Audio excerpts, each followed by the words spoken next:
mau bertanya Pak. Jadi kalau melihat dari judulnya terkait dengan mengenal Al-Quran, saya pribadi jadi khawatir Pak. Khawatirnya sejauh mana saya itu mengenal Al-Quran. Terus karena kan yang saya dengarkan kalau kita meninggal kan yang salah satu ditanya kan adalah apa kitabnya ya, kalau seperti itu. Yeah. Bagaimana cara saya mengukur diri saya sendiri sejauh mana sih saya itu mengenal Al-Quran. Terus yang kedua, misalnya saya tahu nih, saya masih minim gitu kan. Nah, tahapan-tahapannya itu seperti apa gitu, supaya saya itu lebih jauh lagi mengenal, apalagi kalau bisa mengamalkan. Iya. Terima kasih. Di dalam Al-Quran itu Allah menceritakan bagaimana Rasulullah mengadukan umatnya. Ya, karena pertanyaan tadi itu terkait dengan bagaimana kita ini mengukur diri kita ini, posisi kita di mana. Kata Nabi, ya, di dalam Al-Quran, wa qala rasulu, dan Rasulullah itu, dan Rasul itu mengadu. Wa qala rasulu, ya Rabb, ya Tuhanku, inna qaumi ittakhadhu hadzal Qur'ana mahjura. Sesungguhnya kaumku ini, mereka menjadikan Quran ini ditinggalkan. Itu diadukan oleh Nabi. Jadi Anda semua ini, panjenengan semua ini diadukan oleh Rasulullah. Ya. Wa qala ar-rasulu ya Rabb inna qaumi ittakhadhu hadzal Qur'ana mahjura. Nah, sekarang apa pengertiannya mahjura itu? Mahjura itu orang yang, jadi mahjura itu Quran ditinggalkan. Siapa orang yang meninggalkan Al-Quran? Man hajar Al-Quran. Siapa orang yang meninggalkan Al-Quran? Ibnul Qayyim Al-Jauziyah di dalam kitabnya Madarijus Salikin itu beliau menjelaskan ada 3 orang yang disebut meninggalkan Al-Quran yang diadukan oleh Rasulullah SAW. Yang pertama adalah orang yang tidak pernah membaca Al-Quran. Ini. Jadi orang yang tidak pernah membaca Al-Quran, makanya ya setelah majelis ini Al-Fakir ingin ingatkan, usahakan setiap hari baca Al-Quran. Supaya Al-Quran itu, supaya kita ini tidak meninggalkan Al-Quran dan supaya kita ini tidak diadukan oleh Nabi kepada Allah. Jadi usahakan baca Al-Quran. Meskipun cuma 1 lembar, syukur-syukur 1 hari bisa 1 juz. Ya kan? Usahakan setiap hari baca Al-Quran. Itu yang pertama, orang yang tidak pernah membaca Al-Quran.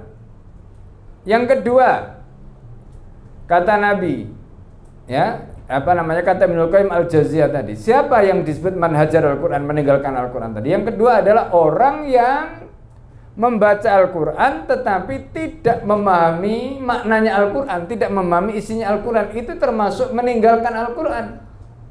Nah, karena itu level yang kedua. Jadi level pertama tadi bagaimana? Membaca. Kalau belum bisa membaca, belajar. Ya kan? Anda punya gaji, ya, masa manggil orang atau privat orang supaya bisa membaca Al-Quran, ya, nggak punya kesempatan, nggak punya duit untuk membayar misalnya, ya kan? Ini. Jadi ini penting membaca Al-Quran. Yang kedua, setelah membaca Al-Quran, memahami isinya. Bagaimana memahami isinya? Minimal sudah ada terjemahnya, baca terjemahnya.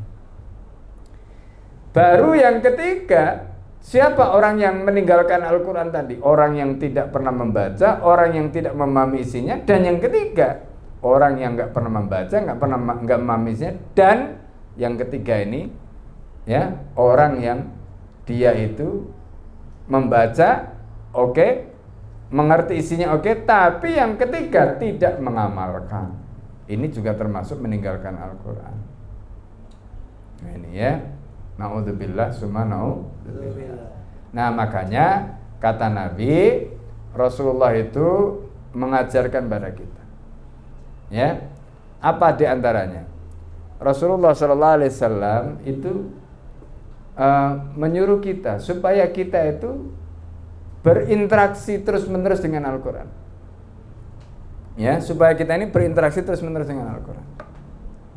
Kalau kita berinteraksi dengan Al-Quran, Al-Quran itu nanti akan berinteraksi dengan kita. Ya. Jadi kalau kita itu dekat dengan Al-Quran, Al-Quran akan dekat dengan kita. Dan ingat, Al-Quran itu jangan diperlakukan seperti benda mati.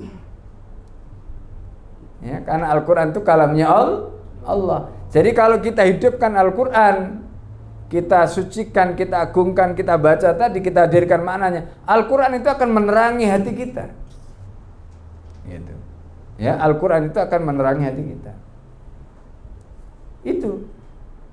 Nah, oleh karena itu Al-Quran sampai mengatakan begini, afala yatadabbarunal Quran? Apakah mereka tidak mentadaburi, membaca, memahami maknanya? Ya, am ala qulubin aqfaluha?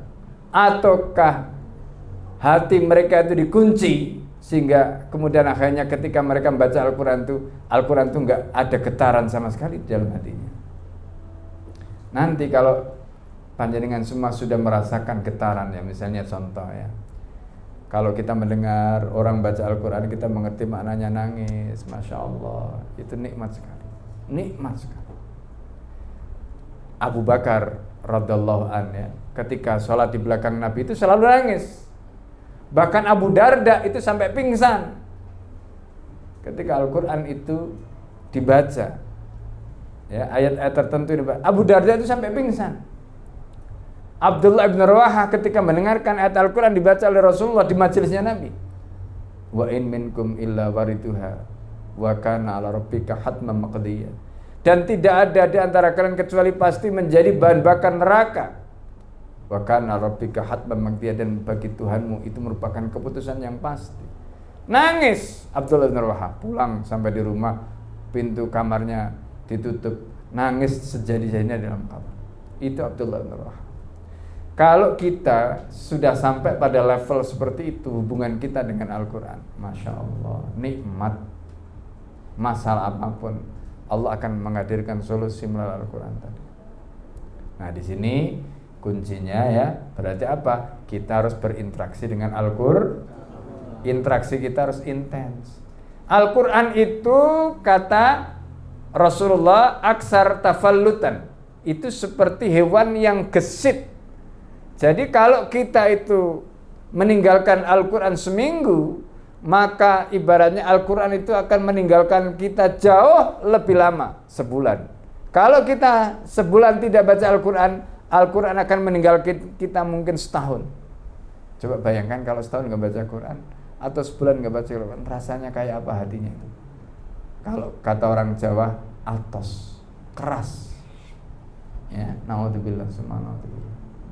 Nah, di situ ya, ini menjadi introspeksi bagi kita semua. Ya. Jadi karena itu tadi tahapannya dari mana? Mulai dari belajar membaca. Meskipun mungkin belum bisa tahsin, belum bisa, enggak apa-apa, yang penting baca dan baca sampai nanti lancar. Ya, lancar. Nanti kalau ada program tahsin ya, misalnya bikin program tahsin ya, insyaallah sambil jalan gitu. Ya. Nah, itu. Gitu ya. Nah, setelah itu kemudian berusaha sedikit demi sedikit menghadirkan maknanya dengan baca terjemahnya, syukur-syukur bisa mempelajari bahasanya sampai nanti naik levelnya seperti tadi. Nah, itu ya, begitu.